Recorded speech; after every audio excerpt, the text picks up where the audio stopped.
Welcome to the undergraduate panel of the Department of American Culture and Literature at Hacettepe University.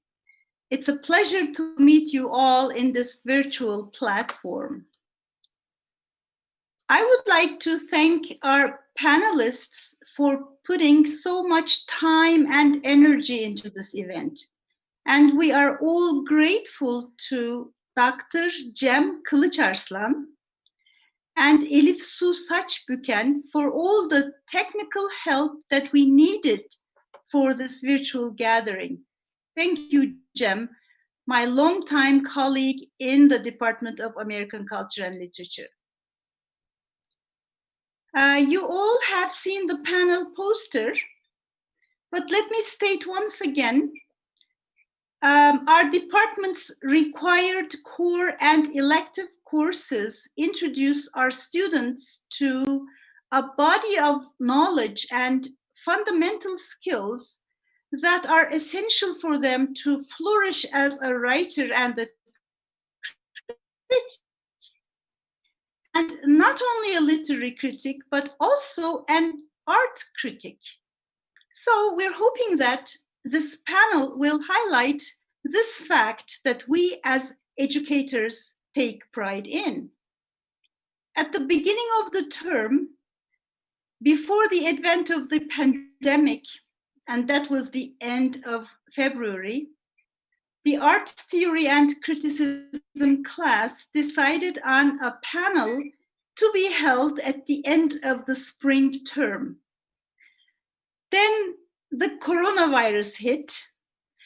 Well, we didn't give up. Here we are in our department's first virtual undergraduate panel. We are in the digital age, and we are excited to be, we are excited to be catching up with all the requirements of the digital age. Right now, we're going through the worst of times, hoping that this pandemic will soon be over. My hope is everyone is safe and in good health. Everyone is confused, everyone is concerned. No one really has the answers, but they sure have lots of questions. In any case, we are pursuing our goals. Our panel's topic today is thinking about art criticism. Art criticism is an expanding field. It's an evolving field, as is literary criticism. Today, our panelists will be analyzing paintings from a variety of perspectives. I would like to start out saying that art criticism draws on theory. Think of art criticism in the 1930s, for example. Art critics often referred to the Marxist perspective that the economic base of a society determines its cultural superstructure. Take art criticism in the 1960s. Art critics started using semiotic theory, which was initiated by linguists. Art critics got interested in the study of how signs convey meaning, that cultural codes could be a good way of exploring artworks, that if you are an outsider, you're not going to understand that particular code, that you need to be a part of that culture in order to understand the code. Some art critics got interested in structuralism, drawing from the ideas of Claude Lévi-Strauss. Some art critics got interested in psychoanalytic theory. They analyzed, for instance, the Oedipal elements in the artworks. Some art critics were intrigued by feminism. Feminist art criticism emerged from this wider feminist movement, and it continues to be an inspiring field of art criticism. You see, some 50 years ago, feminist art critics were researching largely overlooked female artists, and they were exploring the ways in which women had been depicted over the centuries. Let me mention feminist art journals in this context, such as Woman Art and Chrysalis, that impacted the lives of numerous women. Other art critics read Edward Said's book Orientalism, and they started using post-colonial theory. They started criticizing the Western images of the other. We also need to mention neo-Marxist art theory. There was a renewed interest in analyzing the socioeconomic forces that stood behind the production and consumption of art. So art theory, as in literary theory, it's an evolving field. And our panelists today, and by the way, they are all senior students of the Department of American Culture and Literature, they will analyze some well-known artworks using some of these theoretical perspectives. Our first panelist today is Melisa Özkan. Melisa presented a paper in the department's undergraduate panel last year as well. Her title today is Shattered Minds and Depths of Soul, a Psychoanalytic Approach to Girl Before a Mirror by Pablo Picasso. The floor is yours, Melisa, although there's no floor. Thank you, Professor. Good day to everyone.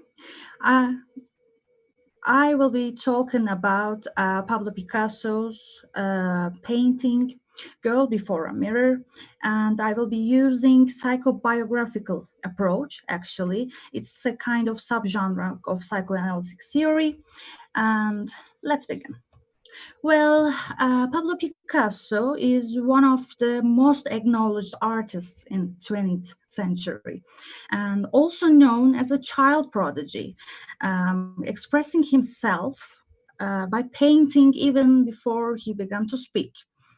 However, his mastermind shows itself in Cubism, which is an art movement in the 20th century, a touchstone of abstract art, to be exact. And in Cubism, Picasso emphasizes the things we could already see, but also thinking that there could be another window to the things that we see.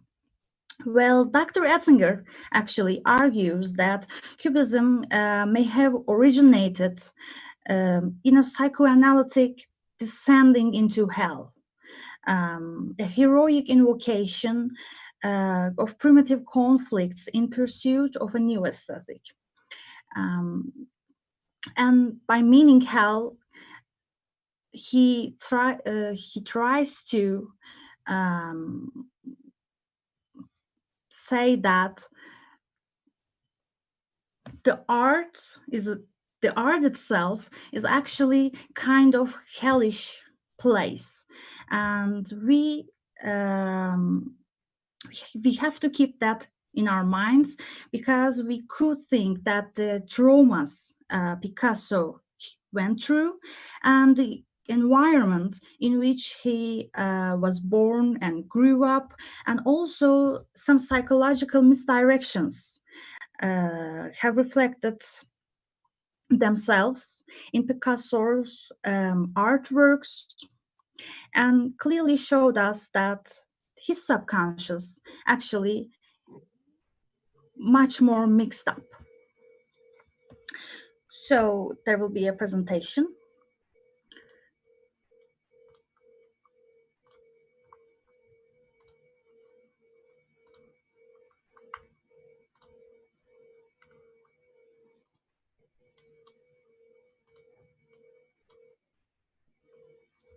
Now I would like to talk about a bit Picasso's background, actually. He is the firstborn and the only male child. Picasso's artistic genius was oppressed with various traumas. The lack of maternal bonding with his mother, and his mother had a tough birth. He's growing up in a women-dominated atmosphere without anyone who could take as a role model. And by saying that, I mean that Picasso's father is actually a meek character in his life, not that dominant, not that as dominant as his mother. As you can see, there is the mother and the sister. The sister is also known as Lola. His witness to sisters Lola's birth and Conchita's death can be given as a traumatic example. In addition to these problems, actually, in his youth, Picasso succumbed to depression due to his close friend Carl Casamaga's suicide. As you can see, they were very close friends, and Carlos Casagemas committed suicide.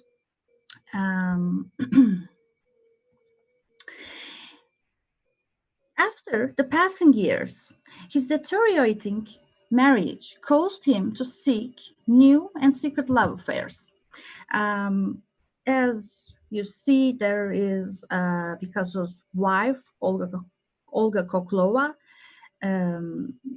She was a very dominant woman as well, and she was very aristocratic, and that's the problem actually in the marriage, because Picasso is a very independent artist, and he did not like to share the aristocratic values with his wife. One of these affairs that I have mentioned before was with the woman portrayed in Girl Before a Mirror, Marie-Thérèse Walter. Well, Marie-Thérèse Walter, meeting at Picasso while she was only 17, actually. She wasn't even legally taken as an adult. She was at first was his muse, but later she could not go beyond being a pebble stone in the pavement of broken hearts that he had left behind. And there were many affairs that Picasso was going on in his life. And initially, Picasso indulged himself with his forbidden love and his newfound muse. Then his affection wore off, and it's a very common theme in his artworks. First, he finds his muse, then he gets bored. Actually, his fear of intimacy and misogyny are the reasons for that. The artist first sees the woman in front of him as a goddess, then deprives the person of worthiness by singing a different tune. Well, while doing this, he particularly chooses fragile, naive women that desire being under the wings of men. Um, Nearly all these affairs would be women like that. Also, in the sense, Picasso shows indications of both narcissistic disorder and xenophobia. Unaffected by childhood traumas, his portrayal of women begins to be distorted and even hideous. As you can see, there are some other paintings of Marie-Thérèse Walter, but actually the things was going to change. In Girl Before a Mirror, Marie-Thérèse reflection upon the mirror indicates that Picasso's perception of the object of women is something fading in time and at some point becoming useless. Well, to put other words, the female body changes throughout the time. The wrinkles has become to emerge, and the body of the woman changes with the birth, of course. And these were some kind of off things for Picasso, because Picasso's first impressions of any other woman was very classical in the sense, but later on the things will change. The woman here is viewed as both an angel and a devil, a goddess and a failure. In point and fact, this indicates a kind of sexual anxiety, even dreaded repression. And by saying dread, I mean both the desire and the fear for the woman. Repression also is formed in very young ages and affects the individual's adulthood stage. In the sense, especially the traumas with his mother and the possible Oedipus complex influence his paintings. Picasso, who manipulates the women objects, cannot form an actual close relationship with women and always in a state of escape. And there is also a recurring theme in most of artists, the state of escape, the escapism.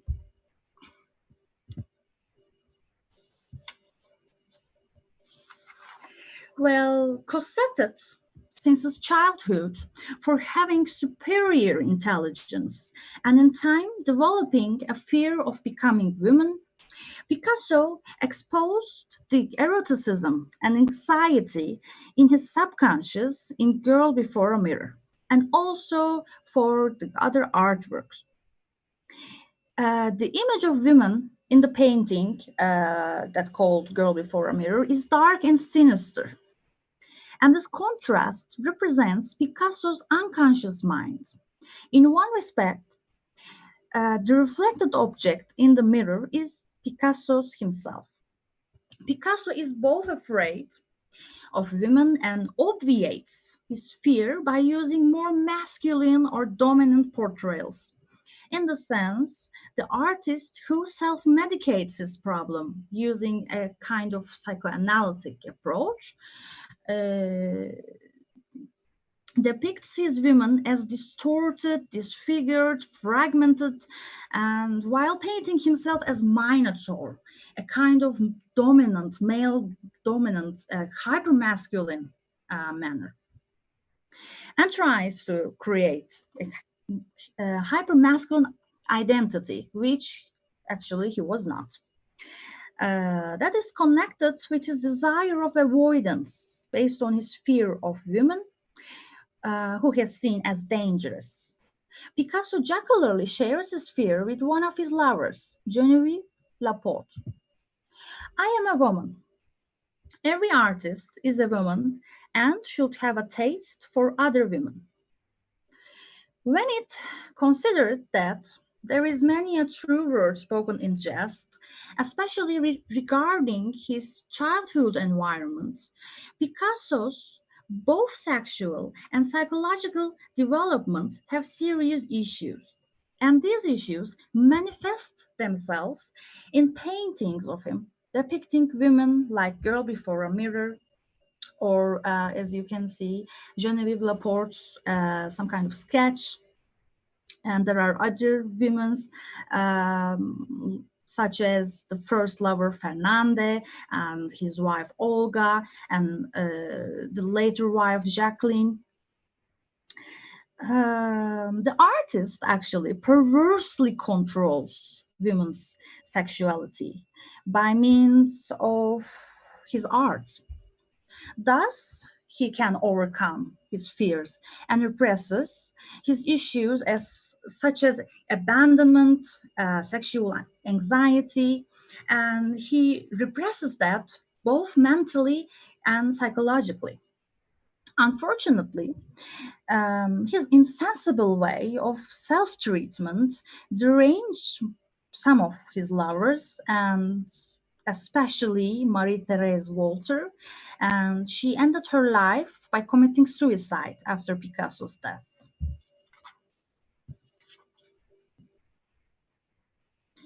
Well, Picasso, who inflicted deep and bleeding psychological wounds upon women he had left behind, forms a kind of defense mechanism by repressing his fears into his subconscious instead of conquering the fears. Well, it would not be wrong to say that his mother is nurturing him with a false self. And by saying that false self, there is some kind of image in the mother's mind that her child is so talented, so beautiful, so generous, etc. And she actually puts it in the child's mind. And that's a kind of um, identifiable problems causing. Um, and that false self problem is actually causing him showing narcissistic tendencies towards especially women, and formed a serious defensive avoidance feeding his xenophobia and misogyny. And yes, he's a very talented artist, but there are many proofs that he's a kind of womanizer and a kind of misogynist.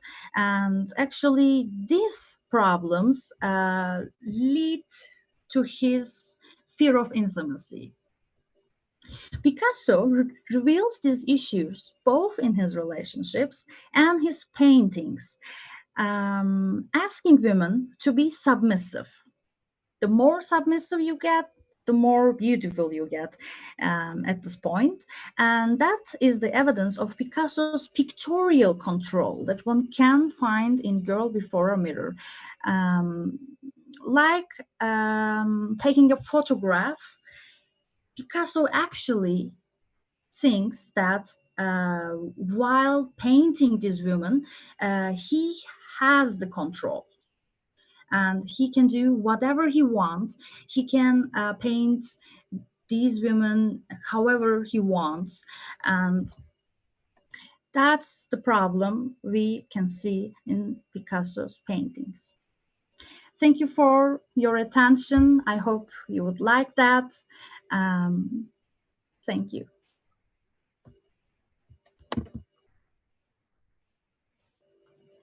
Thank you so much, Melissa.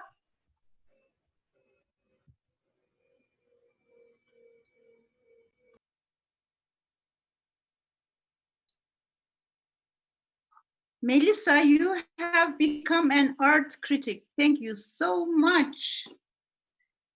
Actually, you showed us how this approach reflects the effect that modern psychology has had upon art criticism. Thank you so much.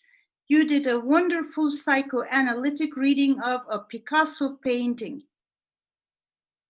So let me say a few things about the psychoanalytic art criticism or art critics. They favor Freudian interpretation because the unconscious cannot say things directly, but says things through symbols, through images.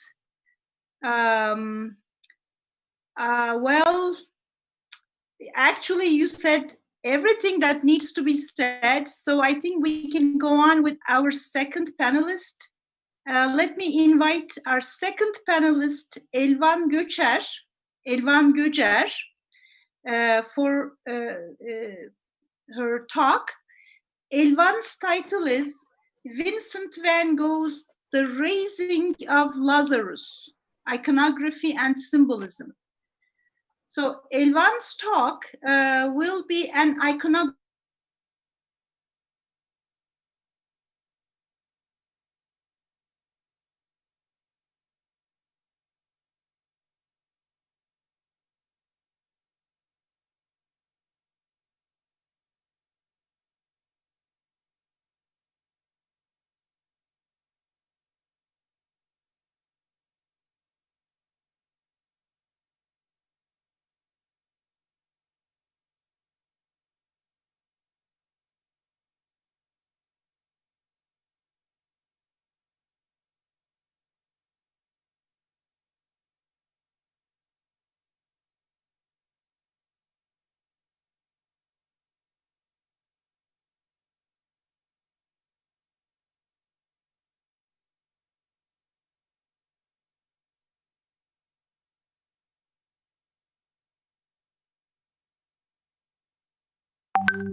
Hello,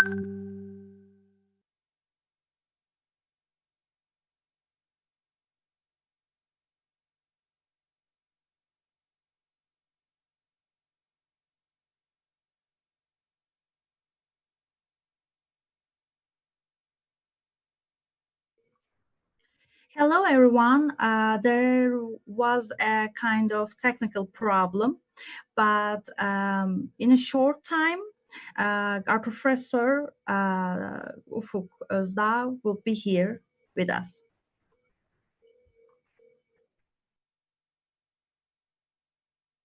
Okay. So I was introducing Elvan. Shall I do that once again, or well, I introduced her, but I don't know how much of my words were heard when I was introducing Elvan. So then let me introduce once again. Huh? Okay, our second panelist is Elvan Göcer, and Elvan's title is Vincent van Gogh's The Raising of Lazarus, Iconography and Symbolism. Her talk will be an iconographic reading of a very famous painting. And as I said a few minutes ago, the raising of Lazarus is a miracle of Jesus recounted in the Gospel of John in the New Testament, in which Jesus raises Lazarus from the dead 4 days after his entombment. I'm really looking forward to this presentation because Elvan will be talking about the symbolic elements in relation to their wider social and historical context. Elvan, the floor is yours. Thank you, Hocam. Hello, everyone. As it is mentioned, I am going to talk about iconography and symbolism. Van Gogh, actually, we are all familiar with him and his famous paintings like The Starry Night, is a successful post-impressionist painter. But today, I want to talk about a biblical story depicted in his painting. So I would like to share my presentation with you and go into the details.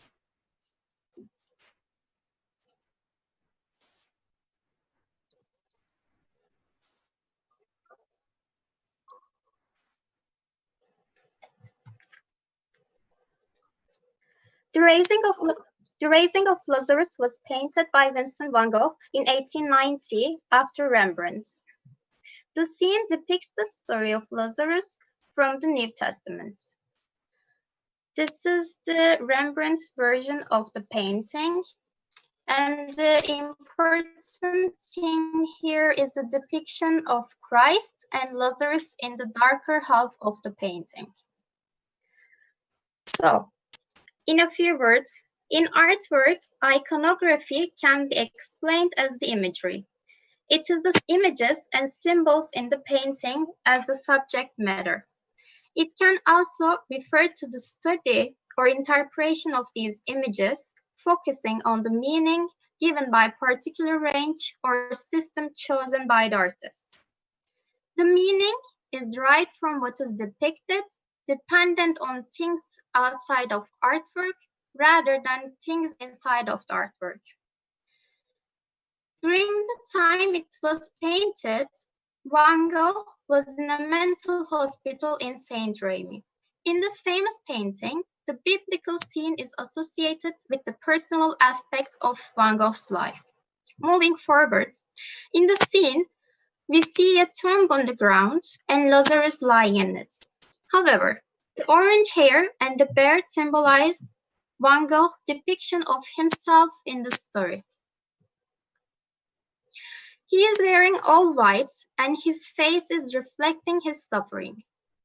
As we take another look, there are two women next to the tomb, and according to the Bible, these are Martha and Mary, the two sisters of Lazarus.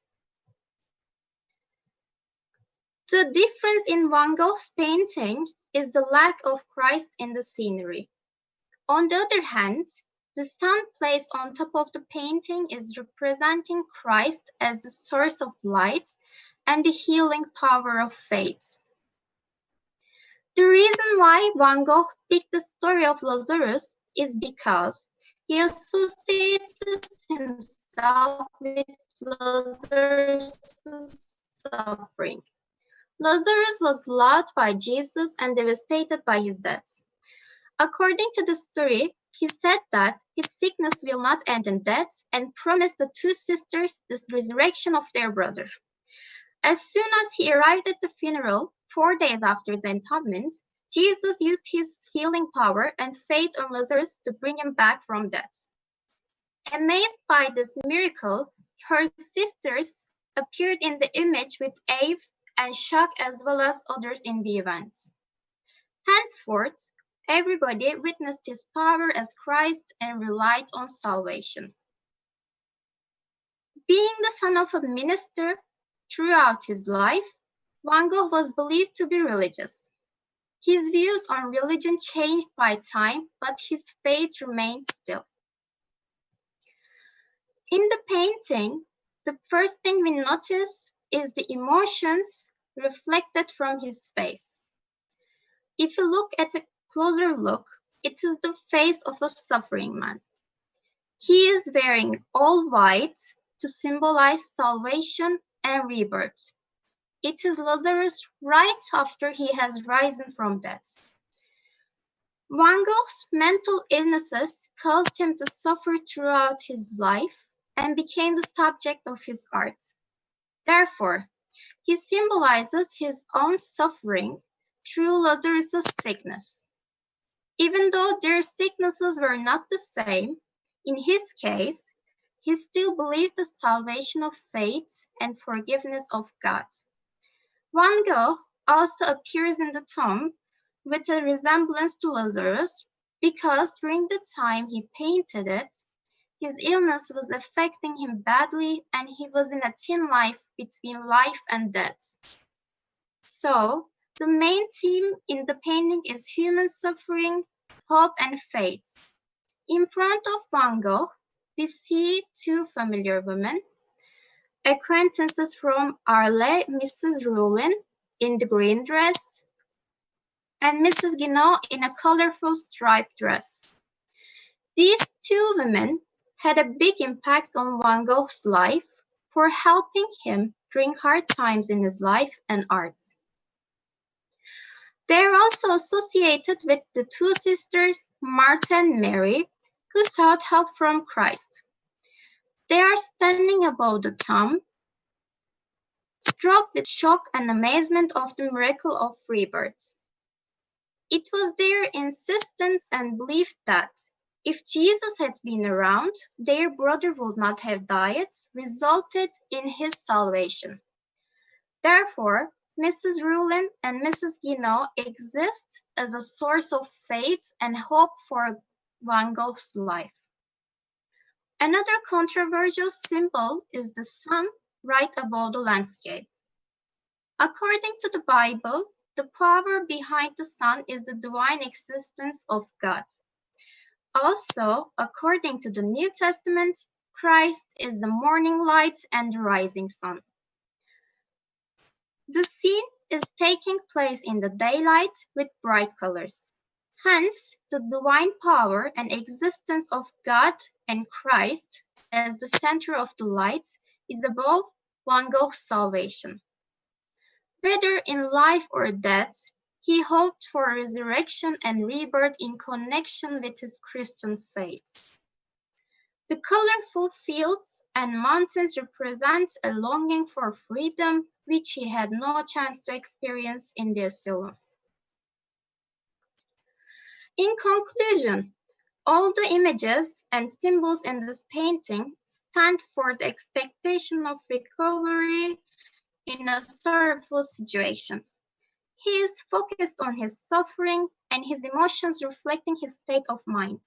He tries to identify himself with a man loved by God and his son to search for salvation in a desperate condition as his last hope.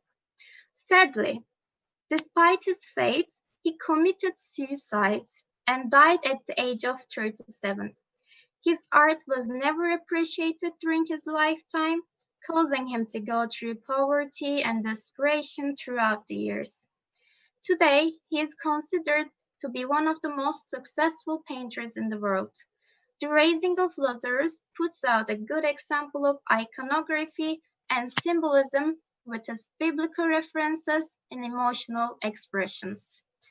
And this is the end of my presentation. Thank you for your time and attention.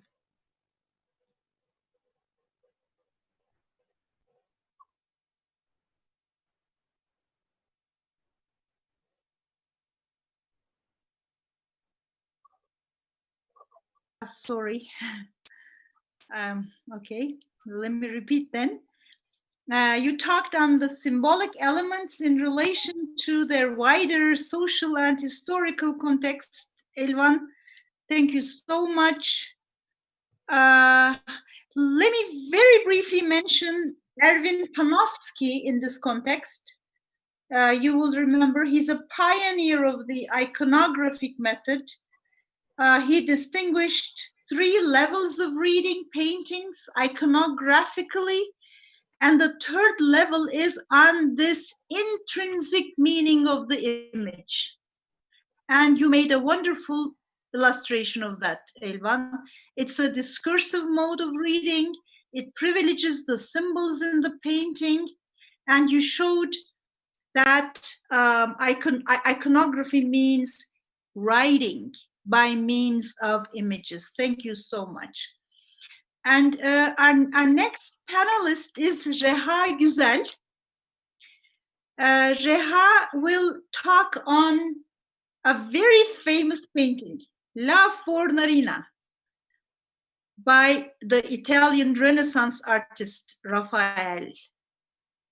This is a painting that is 500 years old, and it's a painting that is still being discussed in the art circles. So I'm really looking forward to your presentation, Reha. The floor is yours. Thank you, Professor. Hello, everyone. Thanks for joining us today. I hope everyone is doing well and you all keep it together in this in these times of mania. So, without further ado, I just want to dive into the subject.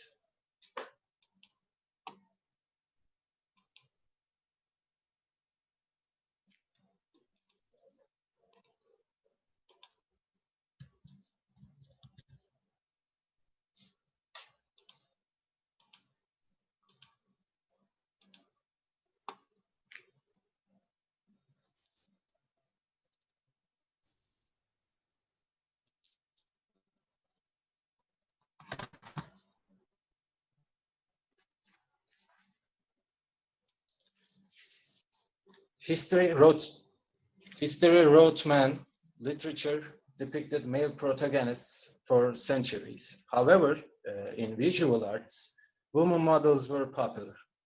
This popularity comes either from their social status or their useful objectification in artists' hands.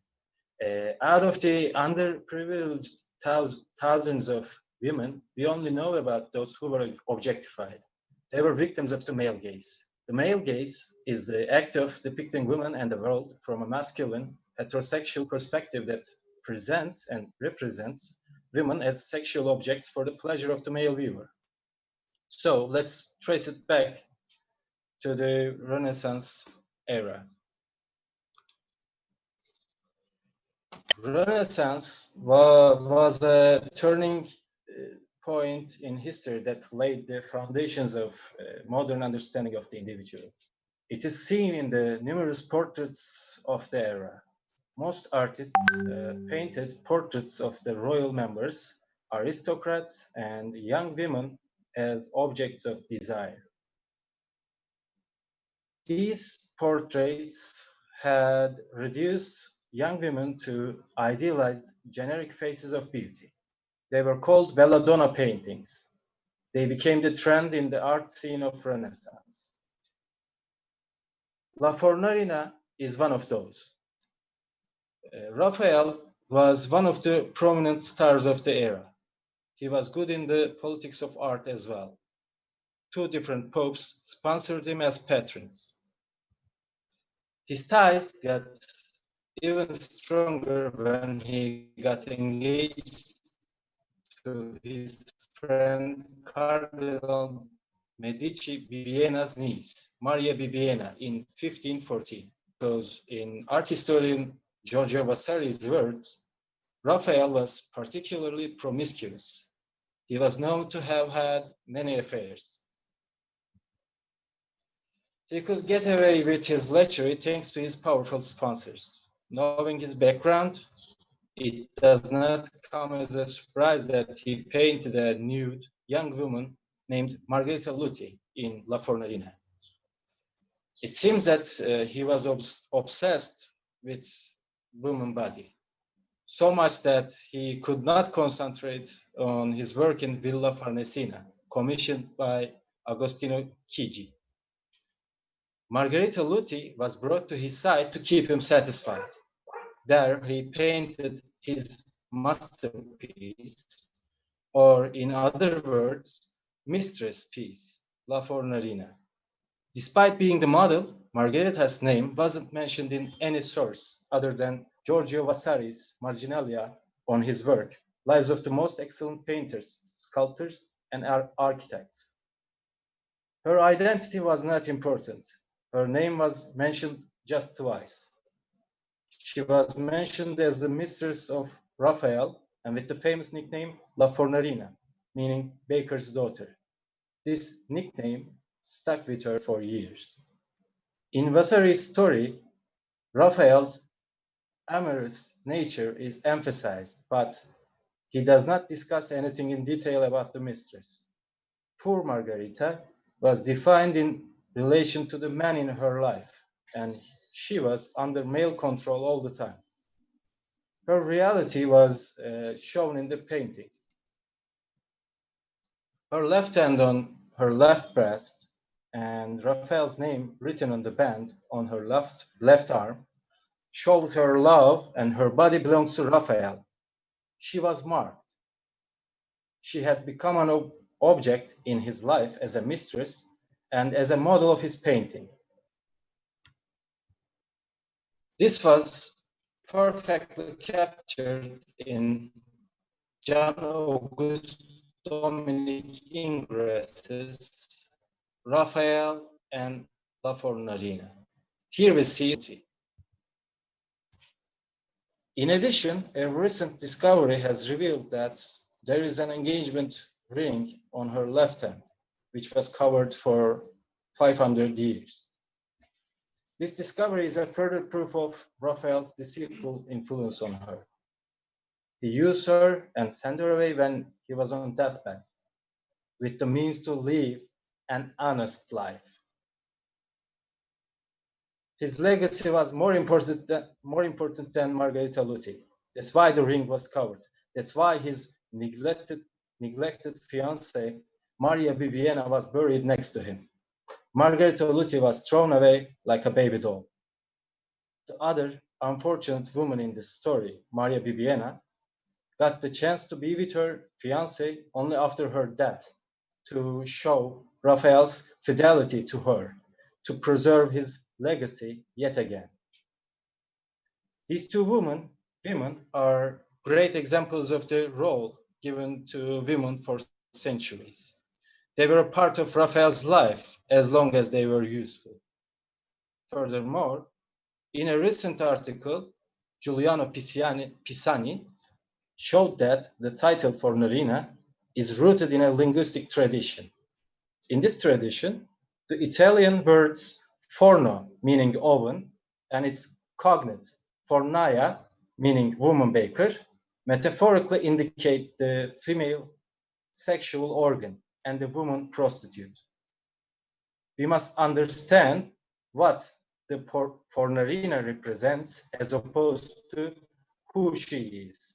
And Pisani advanced the hypothesis that Raphael, drawing his inspiration from Marsilio Ficino and Pietro Bembo, portrays in La Fornarina the celestial Venus, namely the type of love that raises the soul toward the search for truth by means of the celestial beauty.